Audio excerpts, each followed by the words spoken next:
Hi friend. தங்கமயில் என்ன பண்ணுறாங்க, சரவணன் எப்படா வருவார் வருவார் அவர் வருவாரா வருவாரா அப்படின்னு ஆவலோடு இருக்குது. அவர் வராரு. வந்தக்கையோட ஏங்க எனக்கு ஆசையாக இருக்குங்க. என்ன எதுக்கு ஆசை? பைக்கில் போகணுன்னு தான். ஏன் திடீர்னு ஆசை?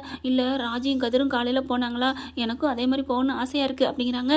பார்க்குறாரா, இதெல்லாம் ஒரு ஆசை இல்லை, பேசாமல் இரு அப்படின்னு வேகமாக எல்லாத்தையும் கழட்டி போட்டுக்கிட்டு இருக்காரு. ஏங்க எனக்காக இல்லைங்க, பாப்பா வயிற்றுல இருந்தா எல்லாத்தையுமே ஆசையை நிறைவேற்றணுமா அப்படின்னு கெஞ்சுறாங்க. இங்கே பாரு தங்கமயில், இதே சொல்லிக்கிட்டு இருக்காத, எனக்கு டயர்டாக இருக்குது அப்படிங்கிறாங்க. ப்ளீஸுங்க அப்படின்னு கெஞ்சவும், சரி வந்து தொலை, என்ன பண்ணுறது, பிள்ளைத்தாச்சா இருக்க அப்படின்னு சொல்லிட்டு பைக்கில் கூட்டிகிட்டு போயிடறாரு. அப்படியே தங்கமயிலுக்கு சந்தோஷம் தாங்கலைங்க. தங்கமயில பச்சை பிள்ளைன்னு சொல்கிறதா பழுதுன்னு சொல்கிறதான்னு தெரியவே இல்லை. கமெண்ட்ஸில் சொல்லிடுங்க ஃப்ரெண்ட்ஸ். இவங்கெல்லாம் ரெண்டு பேரும் அப்படியே வண்டியில் போகிறா பார்த்துட்டு சக்திவேல் பார்க்குறாரு. பார்த்துட்டு எப்படிலாம் சந்தோஷமாக போகுது பாரு, நம்ம வாழ்க்கையை மட்டும் குழி தோண்டி புதைச்சிட்டு சே அப்படின்னு சொல்லிட்டு போயிட்டு இருக்காங்களா. போகல அங்கே ஒருத்தன் வந்து ஐயா அப்படின்னு தலையை சொல்லிடுறான். வாடா வா, என்ன விஷயம் அப்படின்னு கேட்கல. வேலையெல்லாம் முடிச்சிட்டியா அப்படிங்கிறாங்க. அவங்க இதில் ஆஃபீஸில் வேலை பார்க்குறவர் தான் தோட்டத்தில். அடுத்து பார்த்தீங்கன்னா அவங்க பையன் வந்து பெருசாக படிக்க வச்சுருக்காங்க. ஆனால் வேலை கிடைக்கல. இந்த மாதிரி தவறான முறையில் பணம் கொடுத்து தான் வாங்க போகிறாங்க. 11 லட்ச ரூபா பணம் வேணும் அப்படிங்கிறாங்க. எதுக்குடா, அது என்ன மொய் எழுதுகிற மாதிரி 11ன்னு கேட்குற அப்படின்னு கேட்கல. இல்லைங்க, ஏற்கனவே ஒருத்தன் 10 லட்சம் கொடுத்துட்டான், அவனுக்கு தான் வேலை போட்டு கொடுப்பேன்னு சொல்லிட்டு இருக்காங்க. நம்ம 1 லட்சம் எக்ஸ்ட்ரா கொடுத்துட்டா நமக்கு தானே கிடைக்கும். அப்படியா, அது யாருடா அப்படிங்கல. என்னங்க உங்களுக்கு தெரியாதையா, உங்கள் சம்மந்தி பையன்தான் அப்படிங்கிறாங்க. உங்கள் அக்கா தங்கச்சி பையன்தான் அப்படின்னு சொன்னோன்னே, யார் இந்த செந்தில் பையன்? ஆமாம் அப்படிங்கிறாங்களா. ஏய் நல்ல பாயிண்டை பிடிச்சி கொடுத்துட்டடா, அதுங்களை பழி வாங்குறதுக்கு சூப்பர் ஐடியா கிடச்சிருச்சு அப்படின்னு சொல்லிட்டு, வா வா நீ யார்கிட்ட பணம் கொடுக்க போகணும் அப்படிங்கிறாங்களா. அந்த இடத்தையும் சொல்லிடுறாரு. உனக்கு 11 லட்சத்தை இப்போவே தரேன்னு சொல்லி பணத்தை கொண்டு அங்கே போகிறாங்க. அங்கே போனால் அப்படி பார்க்குறாங்க. என்னையா நீ மட்டும் வராமல் இன்னொரு ஆளை கூப்பிட்டு வந்திருக்க, இவரையே கூப்பிட்டு வந்தேன். நீ எதுக்கும் கவலைப்படாதீங்க தம்பி, கண்டிப்பாக ஒரு வேலை உண்டு தானே. உண்டு தான், யாருக்கு கொடுக்க போகிற அப்படிங்கிற இந்த மாதிரி செந்திலுக்கு தான் சொல்லல. இவர் 1 லட்சம் சேர்த்து தரார், அவருக்கே கொடுத்துரு அப்படிங்கிறாங்களா. அது வந்து எப்படிங்க, உனக்கு 1 லட்ச ரூபா கூட கிடைக்குதுல அப்படியா அப்படி சொல்லிட்டு கொடுக்குறாங்க. அப்புறம் இன்னொன்று, இந்த பணத்தை அவன்கிட்ட கொடுக்கக்கூடாது அப்படிங்கிறாங்க. ஏங்க அப்படின்னு கேட்க, இதை கொடுத்தினா அவன் பாட்டுக்கு வச்சுக்கிடுவான், அதனால அவனை லோல் பட வைக்கணும் அப்படிங்கிறாங்க. சார் ஏன் சார் இப்படிலாம் வேணாம் சார், பணம் கொடுத்தாங்க வேலை கிடைக்கலன்னா கொடுத்துடணும், அதானே நியாயம். இங்கே பாரு, இந்த பணத்தை நீ கொடுக்க வேணாம், அதுக்கு மாறா நான் இன்னொரு 10 லட்சமும் தர்றேன் வச்சுக்கோ. எதுக்கு நீ அவன்கிட்ட கொடுக்காம நீ வச்சுக்கிறது, இந்த பணத்தை வேறு இடத்துல நீ ஒப்படைக்க போகிற. எங்கே, நான் லஞ்ச ஒழிப்பு அதிகாரிக்கு நான் ஃபோன் பண்ண போகிறேன், அவங்க வந்து அள்ளிட்டு போயிடுவாங்க. இதெல்லாம் நீ செய்கிறதுக்கு உனக்கு 10 லட்சம் பணம் தர்றேன் போதுமா அப்படிங்கிறாங்களா.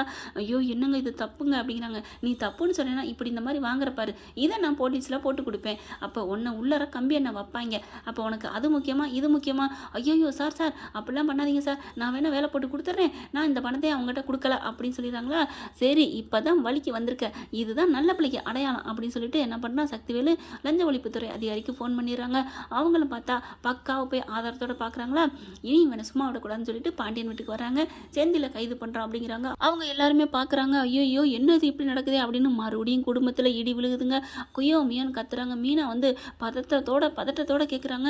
பரிதவிப்பாக இருக்காங்க. எதுக்கு, ஏன் சார் அவரை கைது பண்ணுறீங்க, அவர் ஒரு தப்பும் பண்ணலை அப்படிங்கிறாங்க. இங்கே பாருமா, எல்லாமும் பக்காவாக இருக்குது, எல்லாம் அந்த வேலை கொடுக்குற இடத்துல எல்லாம் சொல்லிட்டாங்க.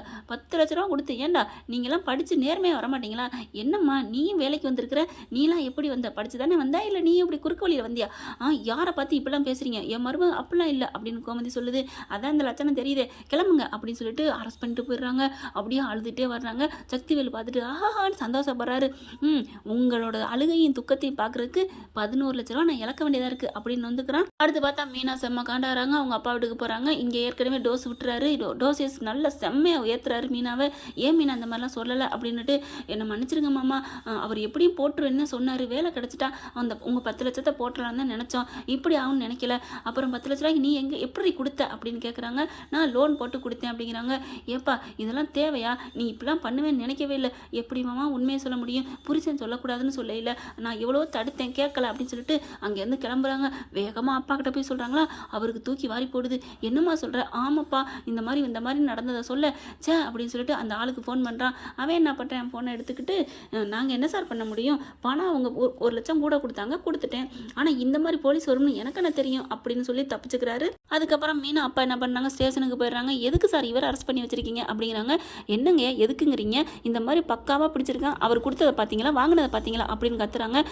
அது வந்து அப்படிங்கல, அவர் தான் ஒத்துக்கிட்டாரு. இங்கே பாருங்க, அவர் கொடுத்தது என்கிட்ட, அதை ஒத்துருந்துருப்பாரு. அவர் 10 லட்சம் எனக்கு நான் கடனாக கேட்டிருந்தேன் கொடுத்தாரியா, நீ என்ன நினச்சிட்டு இருக்க, அவன் எதுக்கு தெரியுமா கொடுத்தாரு, நான் இந்த மாதிரி என் மகளை கூட்டிகிட்டு ஓடி போயிட்டாரு, 10 லட்ச ரூபா செலவாயிருச்சு, அதுக்கு பதிலாக வச்சுட்டு மறு வேலை பாடுறா, என் பொண்ணை மட்டும் கூட்டிகிட்டு போனில அப்படின்னு நான் திட்டுனேன், அதனால ரோசத்தில் 10 லட்சத்தை கொண்டாந்து கொடுத்து கொடுத்துட்டாரு, அவ்வளோதான். நான் வந்து சரி போயிட்டு போகுது, நானாக யோசிச்சு பார்த்தேன், மகளுக்காக என்னமே செய்யலையே, அவனுக்கு ஒரு வேலையை வாங்கி கொடுப்போன்னு நான் தாயா கொடுத்தேன், அப்படிங்கிற என்னையே தான் நீங்கள் கைது பண்ணணும், இந்த வேலை விஷயமோ நான் கொடுத்ததோ என் மாப்பிள்ளைக்கு எதுவும் தெரியாது அப்படிங்கிறாங்க.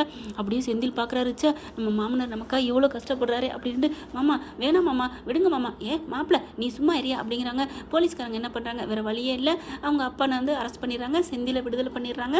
அப்படியே மீனா அழுகிறாங்க, அப்பா நான் உங்களுக்கு எவ்வளோ தொந்தரவு கொடுத்துக்கிட்டே இருக்கேனா அப்படிங்கிற, விடுமா நான் ஏதோ தப்பு பண்ணிட்டேன், நீ நல்லா இருக்கணும்னு நினச்சேன் பண்ணிட்டேன், அப்போவும் நீ சொன்ன வேணான்ட்டு, விடு விடு பார்த்துக்கலாம், எத்தனை வருஷம் இருக்க போகிறான், இருந்துட்டு வெளியில் வரேன், உனக்காக நான் இன்னும் என்னென்னமோ தாங்கிக்கிறேன்டா, பிள்ளைக்காக நான் என்ன வேணாலும் பண்ணுவேன் அப்படிங்கிறாங்க. அப்படியே கண்ணீர் விடுறாங்க, சாரிப்பா அப்படின்னு. பரவாயில்லடா நீ உன் புருஷனோட போய் சந்தோஷமா இரு அப்படிங்கிறாங்க. அதுக்கப்புறம் கூட்டிக்கிட்டு வீட்டுக்கு வர்றாங்க. பார்த்தா அப்படி மீனாவும் செந்திலும் வர்றதை பார்த்துட்டு எல்லாரும் அப்படியே ஷாக் ஆகி பண்ணிக்கிறாங்க. எப்படி எப்படி அப்படின்னு சொல்லிட்டு, வாடா அப்படின்னு சொல்லிட்டு செம்மையாக திட்டுறாங்க உரிமையில். அப்பேன் பார்க்குறாரு, சே நீ இப்படி பண்ணுவேன்னு நினைக்கவே இல்லைடா அப்படிங்கிறாங்க. அதுக்கப்புறம் எப்படிமா அப்படின்னு கேட்குறாங்களா, அவங்க அப்பா பண்ணதை எல்லாத்தையும் சொல்கிறாங்க. அப்போ தான் பார்க்குறாங்க, தலை தொங்க போட்டுக்கிட்டு நிற்கிறாரு பாண்டியன். அப்போ தான் கோமதி சொல்கிறாங்க, இந்த வாட்டி நான் கண்டிப்பாக பேசியே தீரணும் அப்படிங்கிறாங்க.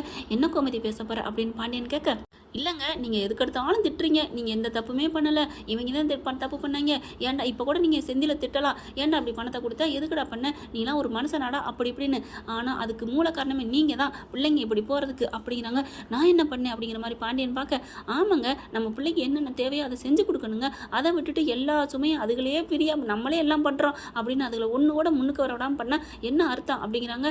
இந்தோ இப்போ பாருங்கள், மாமனார் அவர் மதிக்க கூட இல்லைன்னு அவர் நினச்சிட்டு இருக்காரு, பிள்ளையை கூட்டிகிட்டு வந்துட்டோம்ட்டு, ஆனால் அவர் கூட தான் பிள்ளை தான் மருமையை நல்லா இருக்கணும் அப்படிங்கிறக்காண்டி போய் ஜெயிலில் இருக்காரு. அப்படிப்பட்ட மாமனார் எங்கே, நீங்கள் இப்போவும் திட்டத்தான் போகிறீங்க, அப்போ நீங்கள் எங்கே இருக்கீங்க, ரெண்டு பேரையும் நினச்சி பாருங்கள், இந்த மாதிரி நீங்கள் பாகுபாடு பார்க்காதீங்க, எல்லாத்தையும் ஒரே மாதிரி பாருங்கள் அப்படி இப்படின்னு கத்துறாங்க. கோமதி நீயா இதை சொல்கிற, ஆமாம் எனக்கு மனசே விட்டு போச்சுங்க, மீனா அப்பா யாருங்க, நம்ம பிள்ளைக்கு மாமனார், இத்தனைக்கும் பாசமாக பேசிக்கிட்டதில்ல ஒன்றும் பண்ணிக்கிட்டதில்ல, இருந்தாலும் பெத்த பிள்ளைக்காண்டி உள்ளுக்கு போய் கிடக்குறாருங்க, அது ஏங்க உங்களுக்கு வரல அப்படிங்கிறாங்க. அதனால என்ன பண்ணுறாங்க, செந்தில ஒன்று கூட திட்டாமல் ரூமுக்குள்ளே போயிடுறாரு. அப்பாடா அப்படின்னு கோமதி நினைக்கிறாங்க.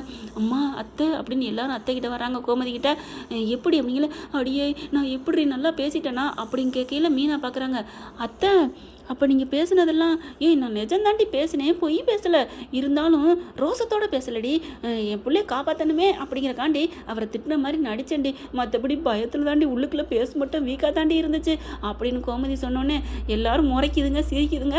அதுக்கப்புறம் உங்களை அப்படின்னு மீனா போய் அப்படி கையை பிடிக்க போகிறாங்க. அதுக்கப்புறம் இருந்தாலும் பரவாயில்ல அத்தை, நீங்கள் போடல மாமா உள்ளுக்க ஓடிட்டாரு, இல்லைன்னா கழுவி ஊற்றிருப்பாரு, ஐயோ அப்பா அதை தாங்குற சக்தியே இல்லை அப்படிங்கிறாங்க. அதுக்கப்புறம் எப்படி மீனா உங்கள் அப்பா உள்ளே இருக்காரு, இப்படி சந்தோஷப்படுறியே, என் புருஷன் உன்னிட்ட நல்லா பேசிட்டாருன்னு அப்படிங்கிறாங்களா. என்னத்தான் பேசுகிறீங்க, எங்கள் அப்பா உள்ளுக்க போனது காரணமே நானும் என் வீட்டுக்காரரும் நல்லா இருக்கணும்னு தான், அப்படி இருக்கிற நாங்கள் சந்தோஷமாக இருந்தால் தான் அவருக்கு நல்லது, சந்தோஷப்படுவார், அதனால தான் நாங்களும் சந்தோஷமாக இருக்கோம் அப்படிங்கிறாங்க. அப்படியே கட்டி பிடிச்சிக்கிறாங்க எல்லாரும். எங்கள் வீட்டில் எல்லா நாளும் கார்த்திகைங்கிற பாட்டு தாங்க போடணும் இவங்களுக்காண்டி. ஓகே ஃப்ரெண்ட்ஸ், பார்க்கலாம் என்ன நடக்க போகுதுன்னு. இந்த பதிவு உங்களுக்கு பிடிச்சிருந்துச்சுன்னா உங்கள் பொண்ணான கையால் லைக்கை போட்டு சப்ஸ்கிரைப் பண்ணிடுங்க. Thank you friends.